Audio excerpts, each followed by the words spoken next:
आज हम बात करेंगे वर्ग 16 के तत्वों के रासायनिक गुणों के बारे में। हाँ देखो, वर्ग 16 के तत्व सबसे पहले मालूम होना, वो क्या क्या होते हैं आपके, ऑक्सीजन, सल्फर, हाँ टेलुरियम और पोलोनियम, ये होते हैं आपके वर्ग 16 के 5 तत्व जिन्हें हम कैल्कोजन फैमिली भी कहते हैं, जिनका राजा कौन है आपका, ऑक्सीजन है। अब ये जो हमें है वर्ग 16 के तत्व है, इनके हमें रासायनिक गुणों का अध्ययन करना है। रासायनिक गुणों का अध्ययन करना है मतलब ऊपर से जाने में परमाणु आकार बढ़ता है कम होता है, आयनन विभव बढ़ता है कम होता है, विद्युत ऋणात्मकता, इलेक्ट्रॉन लब्धि, एंथैल्पी, गलनांक, क्वथनांक, घनत्व, सब कुछ देखना है। हाँ तो देखो, सबसे पहले हम क्या देख लेते हैं, आपका परमाणु आकार देख लेते हैं कि यदि हम ऊपर से नीचे जाते हैं तो परमाणु आकार बढ़ता है या घटता है। तो देखो, यदि मैं बात करूं इसके इलेक्ट्रॉनिक विन्यास की ऑक्सीजन, तो वो क्या है 2s2 2p3। बायतम कोष के इलेक्ट्रॉन विन्यास की बात करूं तो इसका क्या है 3s2 3p4। हाँ वर्ग 15 के तत्वों की याद है अभी तक। ये क्या है 4s2 4p4। ये क्या है आपका 5s2 5p4, क्योंकि सामान्य इलेक्ट्रॉन विन्यास क्या होता है ns2 np4। बस n की वैल्यू बदलते जाओ और बस एक एक बढ़ाते जाओ, 2 से 3, 3 से 4, 4 से 5, 5 से क्या हो जाएगी 6, 6s2 6p4, ये सब है। तो देखो, जब आप ऊपर से नीचे जा रहे हो तो आपके कोषों की संख्या में क्या हो रही है, वृद्धि हो रही है। मतलब यदि मैं बात करूं, ये हो गया आपका नाभिक, ये हो गया आपका पहला कोष, ये हो गया 2 ही कोष, केवल इसमें 2 ही कोष है आपके। हाँ यदि मैं बात करूं सल्फर की, तो इसमें कोष कितने मिलेंगे, 3 मिलेंगे। मतलब ये नाभिक, ये पहला, दूसरा, तीसरा, देखो 3 कोष है तो इसका आकार इसकी तुलना में बढ़ गया। उसी प्रकार से यदि मैं यहाँ पे आऊंगा तो कितने कोष हो जाएंगे 1 2 3 और आपका 4, हाँ 4 कोष हो गए। इसी प्रकार से इसमें 5 कोष, इसमें 6 कोष, तो आकार में और अधिक क्या हो जाएगी, वृद्धि हो जाएगी। मतलब जब हम आपका ऊपर से नीचे जाते हैं तो कोषों की संख्या में वृद्धि होने के कारण परमाणु आकार में भी क्या होती है, आपकी वृद्धि होती जाती है। मतलब हम ऐसा बोल सकते हैं कि सबसे अधिक परमाणु आकार किसका होगा, आपका पोलोनियम का होगा। हाँ उसके बाद किसका होगा, टेलुरियम का होगा। उसके बाद किसका होगा, सेलेनियम का होगा। उसके बाद किसका होगा, सल्फर का होगा। और उसके बाद किसका होगा, ऑक्सीजन का होगा। तो परमाणु आकार का ट्रेंड ये रहता है। हाँ अब दूसरा देख लेते हैं हम आपका आयनन विभव। क्या देख लेते हैं, आयनन विभव। अब आयनन विभव का अर्थ क्या होता है, मतलब किसी भी परमाणु के बाह्यतम कोष से इलेक्ट्रॉन निकालने के लिए जितनी ऊर्जा देनी पड़ती है वही क्या कहलाता है, आपका आयनन विभव। एक प्रकार की ऊर्जा ही आपकी आयनन विभव है। जितनी ऊर्जा देनी पड़ती है आयनन विभव उतना ही ज्यादा होता है।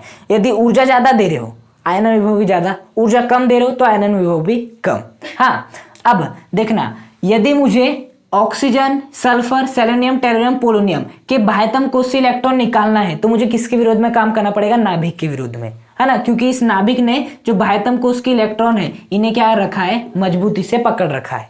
हाँ अब देखना, नाभिक का बाह्यतम कोष के इलेक्ट्रॉन पर जो भी प्रभाव होता है उसे क्या कहते हैं, आपका जैफ, अर्थात प्रभावी नाभिकीय आवेश। नाभिक का बाह्यतम कोष के इलेक्ट्रॉन पर जो भी प्रभाव होता है उसे क्या कहते हैं, प्रभावी नाभिकीय आवेश कहते हैं। तो देखना, जब हम ऊपर से नीचे आते हैं तो आपके कोषों की संख्या में वृद्धि होती है, जिसके कारण परमाणु आकार बढ़ता है। अब यदि परमाणु आकार बढ़ेगा तो नाभिक का बाह्यतम कोष के इलेक्ट्रॉन पर प्रभाव भी क्या होगा, कम होगा। क्या होगा, कम। आकार आपका छोटा है तो इस नाभिक ने यहाँ के इलेक्ट्रॉन को मजबूती से पकड़ के रखा होगा। आकार आपका और बढ़ गया तो इस नाभिक ने बाह्यतम कोष के इलेक्ट्रॉन को थोड़ा कम मजबूती से पकड़ा होगा यहाँ की तुलना में, यहाँ पर थोड़ा और कम। अगली परिस्थिति में आकार और अधिक बढ़ जाएगा तो नाभिक का बाह्यतम कोष के इलेक्ट्रॉन पर प्रभाव और कम हो जाएगा। और अगली कंडीशन में आकार बहुत अत्यधिक बढ़ जाएगा जिसका नाभिक का बाह्यतम कोष के इलेक्ट्रॉन पर जो प्रभाव है वो और कम हो जाएगा। तो बताओ, यहां से निकालना ज्यादा आसान होगा या अंतिम वाले में से। अंतिम वाला मतलब जिसका आकार इतना बड़ा हो। हाँ तो अंतिम वाले में से इलेक्ट्रॉन निकालना क्या होगा, ज्यादा आसान होगा। और यदि इलेक्ट्रॉन निकालना आसान है इसका मतलब इलेक्ट्रॉन को निकालने के लिए हमें कम ऊर्जा देनी पड़ेगी, और यदि कम ऊर्जा देनी पड़ेगी तो आयनन विभव का भी मान क्या होगा, कम होगा। जबकि यदि मैं यहां पर बात करूं तो यहां से इलेक्ट्रॉन को निकालने के लिए हमें अत्यधिक ऊर्जा देनी पड़ेगी। क्यों देनी पड़ेगी, क्योंकि आपका नाभिक ने इस इलेक्ट्रॉन को मजबूती से पकड़ के रखा है। हाँ तो यदि हम अत्यधिक ऊर्जा देनी पड़ेगी इलेक्ट्रॉन को निकालने के लिए तो आयनन विभव भी क्या हो जाएगा, अधिक। जबकि यहाँ पर इलेक्ट्रॉन को निकालने के लिए कम ऊर्जा देनी पड़ेगी, इसलिए आयनन विभव भी क्या हो जाएगा, कम हो जाएगा। तो यदि मैं बात करूं आयनन विभव के क्रम की तो सबसे अधिक किसका होगा, ऑक्सीजन का होगा, फिर सल्फर का, फिर सेलोनियम का, फिर टेलुरियम का, और फिर किसका हो जाएगा, पोलोनियम का हो जाएगा।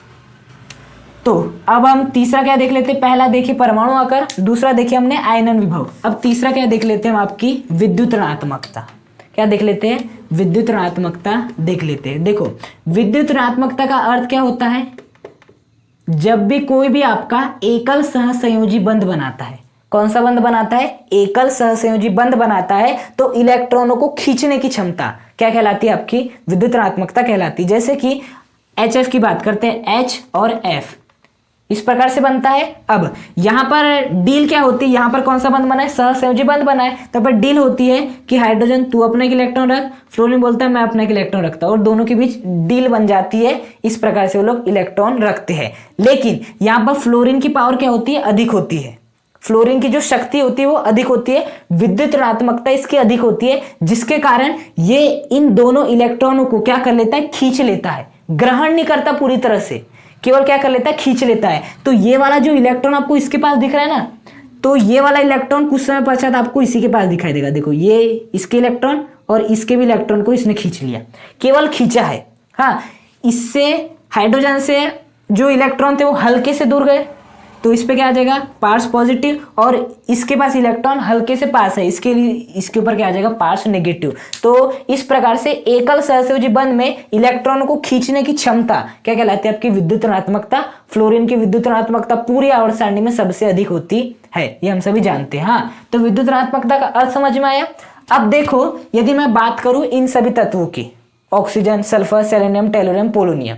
हाँ, तो देखो जब हम ऊपर से नीचे जा रहे हैं, कहां से कहां जा रहे हैं, ऊपर से नीचे जा रहे हैं, तो प्रभावी नाभिकीय आवेश क्या हो रहा है, कम हो रहा है। क्यों कम हो रहा है, क्योंकि नाभिक का बाह्यतम कोष के इलेक्ट्रॉनों पर प्रभाव क्या होते जा रहा है, कम होते जा रहा है। अब यदि नाभिक का बाह्यतम कोष के इलेक्ट्रॉन पर प्रभाव कम होगा, तो यदि कोई बाहर से इलेक्ट्रॉन आता है तो क्या नाभिक उसे बुला पाएगा, नहीं बुला पाएगा। उसके तो खुद के इलेक्ट्रॉन नहीं संभाल रहे, तो सामने वाले के इलेक्ट्रॉनों को क्या संभाल पाएगा। हाँ, इसीलिए क्या होता है आपका, जब हम ऊपर से नीचे जाते हैं तो प्रभावी नाभिकीय आवेश के मान में कमी होने के कारण, प्रभावी नाभिकीय आवेश के मान में कमी होने के कारण, मतलब नाभिक का बाह्यतम कोष के इलेक्ट्रॉनों पर प्रभाव कम होने के कारण वो खुद के इलेक्ट्रॉनों को नहीं संभाल पा रहा है, तो बाहर के इलेक्ट्रॉनों को किस प्रकार से संभालेगा, है ना, जो बाहर से वो जिन्हें आकर्षित करने वाला है। फ्लोरीन का क्या है, फ्लोरीन की विद्युत ऋणात्मकता अधिक है, उसी प्रकार से ऑक्सीजन की विद्युत ऋणात्मकता अधिक है। क्यों अधिक है, क्योंकि देखो ये वाले प्लस ने अपने इलेक्ट्रॉन को तो संभाल रखा है, अच्छे से इलेक्ट्रॉन को संभाल रखा है। इस नाभिक का इस बाह्यतम कोष के इलेक्ट्रॉन पर प्रभाव बहुत मजबूत है। अब यदि बाहर से कोई इलेक्ट्रॉन आता भी है तो इसके पास तो शक्ति बहुत है, तो ये क्या कर लेगा, इसे खींच लेगा। हाँ, जबकि यदि हम बात करें ऊपर से नीचे जाने की, तो ये वाला जो नाभिक है इसका इस पर प्रभाव क्या कम है। अब यदि बाहर से कोई इलेक्ट्रॉन आता है, बाहर कोई इलेक्ट्रॉन रहता है, तो क्या ये वाला प्लस अब इसे खींच पाएगा, नहीं खींच पाएगा उतनी शक्ति से जितने की ये खींच पा रहा है, क्योंकि इसका प्रभाव इस पर भी कम है, तो जो आने वाला है उस पर तो और भी कम होगा। हाँ, तो विद्युत ऋणात्मकता होती है खींचने की प्रवृत्ति इलेक्ट्रॉनों को। क्या ये खींच पाएगा, बिल्कुल खींच पाएगा, इसके पास उतनी शक्ति है, अपने इलेक्ट्रॉन को तो संभाल रखा है, साथ ही साथ आने वाले को भी खींच सकता है। यहाँ पर थोड़ा और कम हो जाएगा, यहाँ पर थोड़ा और कम हो जाएगा। यदि आपका आकार बहुत ही बड़ा हो तो ये हो जाएगा आपका नाभिक, ये हो जाएगा इलेक्ट्रॉन। अब देखो प्रभावी नाभिकीय आवेश बहुत कम है, मतलब नाभिक का बाह्यतम कोष के इलेक्ट्रॉन पर प्रभाव बहुत कम है, तो यदि ये वाला नाभिक इसी इलेक्ट्रॉन को अच्छे से नहीं संभाल पा रहा है, तो जो बाहर से आएगा उसे कहां से खींच पाएगा, उसे कहां से संभाल पाएगा। इसीलिए यदि आप ऊपर से नीचे जाते हो तो कोषों की संख्या में वृद्धि होने के कारण नाभिक का बाह्यतम कोष के इलेक्ट्रॉन पर प्रभाव भी क्या होते जाता है, आपका कम होते जाता है, जिसके कारण खुद के इलेक्ट्रॉन संभाले तो सामने वाले के इलेक्ट्रॉन को नहीं संभाल पाता, और विद्युत ऋणात्मकता के मान में क्या होती जाती है, कमी आती जाती है। मतलब यहाँ पर जो हमें क्रम देखने मिलेगा वो क्या देखने मिलेगा, ऑक्सीजन का सबसे ज्यादा, फिर सल्फर, फिर सेलोनियम, फिर टेलोरियम, और फिर किसका होगा, आपके पोलोनियम का होगा। किसका होगा, पोलोनियम का होगा। हाँ, अब चौथी चीज होती है आपकी इलेक्ट्रॉन लब्धि एंथैल्पी। क्या होती है आपकी, इलेक्ट्रॉन लब्धि एंथैल्पी। देखो ये जो दोनों चीज है ना वो लगभग एक ही समान लगती है लोगों को, लेकिन इन दोनों में एक फर्क होता है।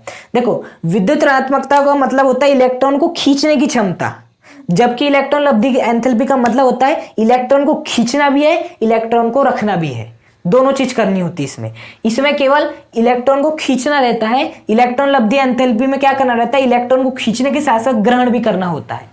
हाँ, तो देखो यदि हम बात करें oxygen, sulphur, selenium, tellurium, polonium की, हाँ, तो देखो जब हम ऊपर से नीचे जा रहे हैं तो कोषों की संख्या में क्या हो रही है, वृद्धि हो रही है। अब कोषों की संख्या में वृद्धि हो रही है तो नाभिक का बाह्यतम कोष के इलेक्ट्रॉनों पर प्रभाव क्या होते जा रहा है, कम होते जा रहा है। अब यदि नाभिक का बाह्यतम कोष के इलेक्ट्रॉन प्रभाव कम होते जा रहा है तो यदि हम ऊपर से नीचे जाते हैं तो आकार सबसे अधिक किसका होगा, इस पोलोनियम का। अब इस पोलोनियम के खुद के इलेक्ट्रॉन नहीं संभाल पा रहे तो बाहर वाले के इलेक्ट्रॉन को क्या संभाल पाएगा।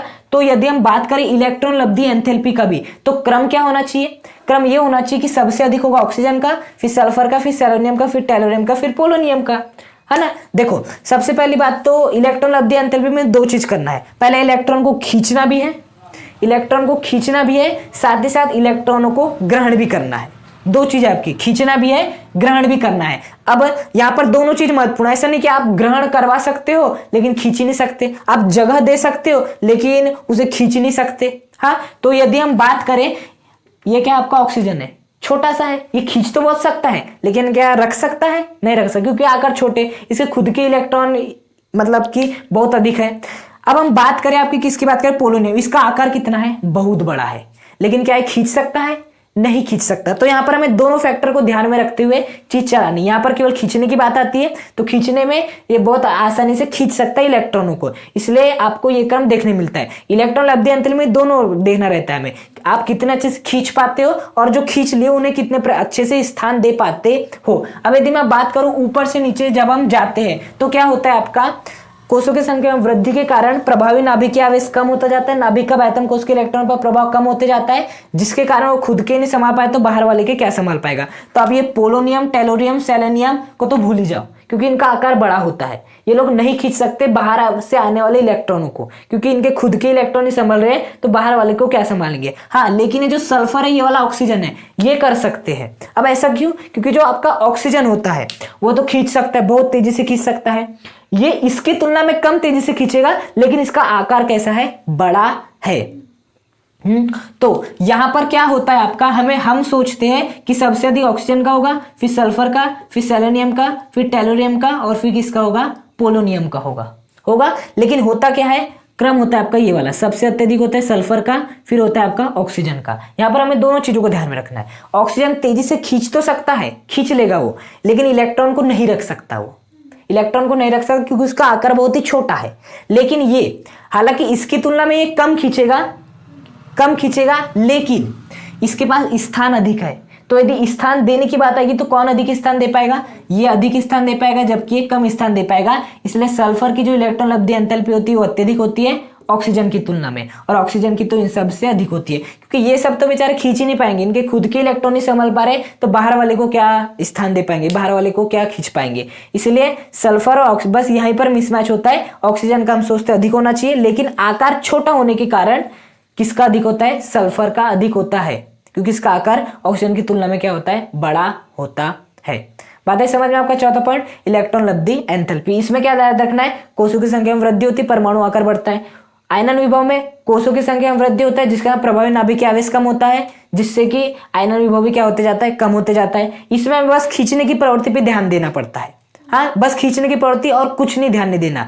और खींचने की प्रवृत्ति मतलब जब खुद के इलेक्ट्रॉन संभलेंगे तभी बाहर वाले के इलेक्ट्रॉन को खींच पाएंगे। तो सबसे अच्छे इलेक्ट्रॉन किससे संभल रहे हैं, आपके इस ऑक्सीजन से संभल रहे हैं, इसलिए ऊपर से नीचे जाने पर कोषों की संख्या में वृद्धि होती है जिसका प्रभावी नाभिकीय आवेश कम होता है। प्रभावी नाभिकीय आवेश यदि कम है तो आपका विद्युत ऋणात्मकता भी क्या होगा, कम होगा। बस दिक्कत आती है इस इलेक्ट्रॉन लब्धि एंथैल्पी में, और वो भी आकार के कारण। इसका आकार छोटा होने के कारण और इसका आकार बड़ा होने के कारण इसकी इलेक्ट्रॉन लब्धि एंथैल्पी अधिक होती है जबकि इसकी इलेक्ट्रॉन लब्धि एंथैल्पी क्या होती है, कम होती है। इन बाकी सबसे कैसी होती है, लेकिन अधिक होती है। ये हो गया आपके 4 पॉइंट। हाँ, अब जो हम 5वां पॉइंट देखेंगे वो कौन सा देखेंगे, आपके घनत्व का। क्या देखेंगे अब, घनत्व का। देखो यदि मैं बात करूं घनत्व की तो घनत्व बराबर क्या होता है आपका, द्रव्यमान बटे आयतन। क्या होता है यहाँ पर, घनत्व होगा द्रव्यमान बटे आयतन। पी ब्लॉक के जितने भी आप तत्व पढ़ोगे उन सब में जो द्रव्यमान है वो उस पे ध्यान देना केवल आपको। जब भी आप घनत्व की बात करोगे तो पी ब्लॉक के तत्वों में आपको पूरा ध्यान किस पे देना है, द्रव्यमान पे देना है। आयतन पे ध्यान मत दो, आयतन पे ध्यान मत दो, आयतन पर ध्यान नहीं देना है। लेकिन आपको पूरा ध्यान किस पे देना है, द्रव्यमान पर देना है। जब आप डी ब्लॉक के तत्व पढ़ोगे तो उसमें आपको पूरा ध्यान देना है, आयतन पर द्रव्यमान पर एक भी नहीं देना है। लेकिन पी ब्लॉक के तत्वों में आपको घनत्व के लिए पूरा ध्यान द्रव्यमान पे देना है, आयतन पे नहीं देना है। तो यदि हम ऊपर से नीचे जाते हैं तो कोषों की संख्या में वृद्धि होती है, कोषों की संख्या में वृद्धि होने के कारण आकार बढ़ता है, आकार बढ़ता है तो द्रव्यमान भी क्या होगा, बढ़ेगा। हाँ, तो यदि द्रव्यमान आपका बढ़ेगा तो घनत्व भी क्या हो जाएगा, अपने आप बढ़ जाएगा। हाँ, तो ऊपर से नीचे जाने पर क्या होता है, आपका आकार बढ़ता है। सबसे अधिक किसका होगा, आपका पोलोनियम का, फिर टेलुरियम का, फिर सेलेनियम का, फिर सल्फर का और फिर ऑक्सीजन का। क्योंकि ऊपर से जाने पर परमाणु आकार बढ़ता है, जिस कारण तत्व भारी होगा, तत्व यदि भारी होगा तो द्रव्यमान अधिक होगा, द्रव्यमान अधिक होगा तो घनत्व भी क्या हो जाएगा, अपने आप अधिक हो जाएगा। हाँ, अब हम छठवें की बात करते हैं जो कि लास्ट पॉइंट है, वो है आपका गलनांक एवं क्वथनांक। हाँ, देखो इसके लिए तो आपको कुछ सोचना ही नहीं है। देखो गलनांक और क्वथनांक किसके उच्च होते हैं, आपके धातुओं के उच्च होते हैं। क्लास 10 में पढ़े थे धातु के गलनांक क्वथनांक उच्च होते हैं। अब देखना, जब हम ऊपर से नीचे आते हैं तो ये क्या है, अधातु, अधातु, उपधातु, उपधातु और ये धातु। तो जब हम ऊपर से नीचे आते हैं तो धात्विक गुणों में क्या हो रही है, वृद्धि हो रही है। ऊपर से नीचे आने पर हर कोई धातु बनना चाहता है। हाँ, ये बहुत ही खराब धातु है। ये जो है इसकी तुलना में अच्छी धातु है, ये इसकी तुलना में अच्छी धातु है, ये इसकी तुलना में अच्छी धातु और ये तो धातु ही है, अच्छी धातु है। हाँ, तो ऊपर से जाने पर धात्विक गुणों में वृद्धि हो रही है, मतलब कि ऊपर से नीचे जाने पर गलनांक या क्वथनांक में भी क्या होने वाली है, वृद्धि होने वाली। तो यदि मैं क्रम की बात करूं तो सबसे अधिक किसका होगा, पोलोनियम का क्योंकि धातु है, फिर टेलोरियम का क्योंकि आपकी उपधातु है, सेलेनियम का क्योंकि उपधातु है, फिर सल्फर का, फिर आपका ऑक्सीजन का।